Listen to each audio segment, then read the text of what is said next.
आज मैं बना रही हूँ स्टीम रोस्ट। इसकी रेसिपी देगी चरगे वाली है। आप इसको पतीले में बना सकते हैं। बिल्कुल देग वाली रेसिपी है जो आपको बाज़ार से देगी चरगा मिलता है। सेम उसी रेसिपी से ये आप इसको पतीले में बना सकते हैं। चलते हैं रेसिपी की तरफ। बिस्मिल्लाहिर्रहमानिर्रहीम। सबसे पहले हम सारे इंग्रेडिएंट्स एक जगह कर लेते हैं। 1 टेबलस्पून भर के मैंने नमक लिया है। नमक आप कम या ज़्यादा कर सकते हैं। और इसमें मैं शामिल करूँगी पिसी हुई लाल मिर्चें 2 टेबलस्पून। पिसी हुई लाल मिर्चें मैं इसमें थोड़ी कम ही रखूँगी क्योंकि इसमें मैं कुटी हुई मिर्चें और पैकेट मसाला भी शामिल करूँगी, इस वजह से। और दूसरी बात यह है कि ये मैंने क्वांटिटी ली है 3 चरगों की, यानी कि 3 पूरी मुर्गियों के लिए ये मैं रेसिपी मसाला तैयार कर रही हूँ। अदरक लहसुन का पेस्ट भी मैंने ले लिया था। ये मैंने डाला है एक पूरा तिक्का मसाले का पैकेट। इसके बाद मैं इसमें शामिल करूँगी ज़रदा रंग। इसमें आपने हल्दी नहीं डालनी है, ज़रदा रंग डाला है मैंने 1 टीस्पून भर के। हल्दी आपने इसमें नहीं डालनी, ज़रदा रंग हमने डालना है सिर्फ इसमें। इसके बाद अदरक लहसुन का पेस्ट है और लीमू है। लीमू भी आप देख लें, हाफ़ कप है, हाफ़ कप लीमू जूस है। और ये है साबुत धनिया, ज़ीरा और गोल मिर्चें। इन तीनों चीज़ों को मैंने अच्छे से भून लिया है तवे पे और इसका कलर हमने चेंज कर लिया। इसको मैं पीस लूँगी तीनों चीज़ों को। इसको भी मैं मसाले में आपको रख कर दिखा दिया है, तीनों चीज़ें मैंने जो पीस ली थी। ये हमारा मसाला बिल्कुल रेडी हो गया है। इसके साथ है अदरक लहसुन का पेस्ट, लेमन जूस की क्वांटिटी आप देख सकते हैं, और सिरका। अब मैं पहले आपको मसाला तैयार करके दिखा देती हूँ, मैरिनेट करके दिखा देती हूँ कि हमने किस तरह करना है। सारे मसाले मैंने एक बड़े बर्तन में डाल लिए हैं। परात ले ली है मैंने, उसमें डाल लिया है परात में।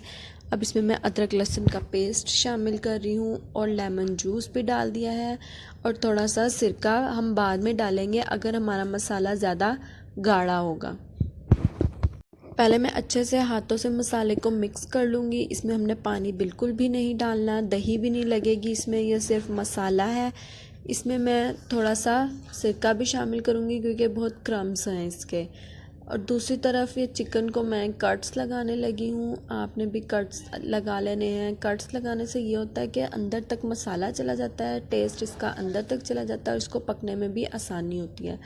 और आप देख रहे होंगे कि इसका फ़ैट मैंने नहीं उतारा क्योंकि अगर आप फ़ैट सारा उतार देंगे, थोड़ा बहुत लगा रहने दिया है ताकि ये पकते हुए टूटे नहीं, इस वजह से इसका फ़ैट मैंने नहीं उतारा। इसके आपने लेग पीस पे भी और विंग्स पे भी कट्स लगा लेने हैं। अब मसाले में जो मैंने थोड़ा सा सिरका डाल के उसको थोड़ा पतला कर लिया था, ज़्यादा पतला नहीं करना, यानी कि उसको सिर्फ मैंने क्रम्स उसके ख़त्म किए थे, इतना सिर्फ डाला था। अब हम अपने चिकन को देंगे मसाला बाथ और इसको हमने हाथों से ही अप्लाई करना है। कट्स के अंदर खोल खोल के भी मसाला लगाना है। इतने में यहाँ मसाला लगा रही हूँ। आप जल्दी से मेरे चैनल को सब्सक्राइब कर दें, वीडियो को लाइक करना और शेयर करना ना भूलिएगा, और प्यारा सा कमेंट भी ज़रूर करिएगा। अच्छे से मसाला लगा दिया है। मसाला हम चिकन के अंदर भी लगाएंगे। सेम इसी प्रोसेस से मैं तीनों अपने चिकन पीस को, जो हमारी पूरी मुर्गी है, उसको मैं मसाला लगा कर रख लूँगी। इसको अच्छे से आपने मसाला लगाना है, कहीं से रह नहीं जाए। अब हम दोनों इसके लेग पीस को पकड़ेंगे और धागे की मदद से इस तरह देखिए आपने इसको बांध देना है। इसको बांधने का मकसद ये होता है कि जब ये फ्राई हो तो इसके पाँव खुल नहीं जाए। अब मैंने इसको मैरिनेट करने के लिए रख देना है।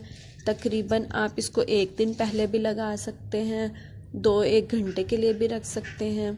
इसको मैरिनेट करने के लिए रख देते हैं। उसके बाद मैं इसको पतीले में रखूँगी इसी तरह। इसके नीचे कुछ नहीं रखना, कोई पानी नहीं डालना, कुछ नहीं करना। आँच मैंने बिल्कुल मीडियम लो कर देनी है और यह हमारा चिकन पीस पककर तैयार हो चुके हैं। अब आप देखेंगे कि इसके अंदर पानी नज़र आ रहा है। इस पानी को हमने अच्छे से ड्राई कर लेना है। ड्राई करने के बाद इसको अच्छे से ऐसे देखें, चम्मच से मैं इसका पानी ड्राई कर रही हूँ ताकि नीचे लगे नहीं। इसको मीडियम आंच में मैंने तकरीबन 30 से 35 मिनट पकाया था। आप पतीले के नीचे तवा भी रख के पका सकते हैं। अब इसमें मैंने ऑयल शामिल किया है ताकि इस पर थोड़ा अच्छा सा कलर आ जाए। और ये हमारे चिकन पीस की फ़ाइनल लुक है। आप इसको चावल के साथ भी सर्व कर